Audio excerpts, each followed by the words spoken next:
¿Qué le parece si hablamos de nuestra historia? Ya está listo Diego Tamés.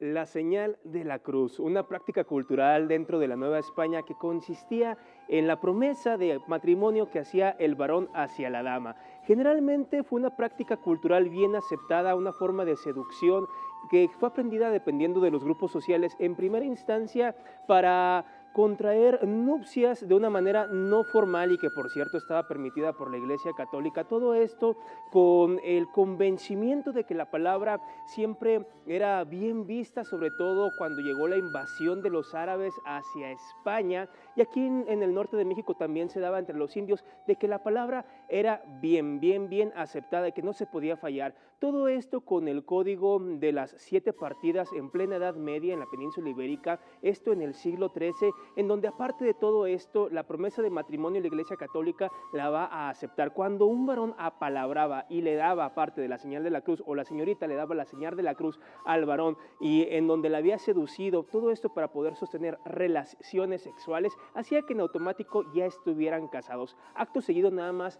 faltaría tener matrimonio justamente por la Iglesia Católica. En un principio, como existía mucha discriminación, mucho racismo, mucho clasismo, se permitía que nada más se casaran las personas pudientes y que no hubiera mezclas con las castas, esta clasificación que se hace de las personas dependiendo de sus características físicas, su origen étnico y por supuesto su clase social, hacía que, bueno, las personas que eran judías, que creían, o los musulmanes, los indígenas en general, que no tenían acceso en un principio a esta virtud del matrimonio, pues únicamente quedaran apalabrados y así se podían evitar ahora sí que esta situación. Además también de evitar esta situación de gastar ampliamente en pagarle al sacerdote o al escriba o incluso por ahí el dote, el indulto que le iban a dar al padre de la mujer. Pero en gran medida se daba también para obtener el placer sexual o la virginidad de la doncella. Existieron algunos casos en donde los hombres se echaron para atrás diciendo que la señorita no era virgen y por tanto no eran deudores de la virginidad,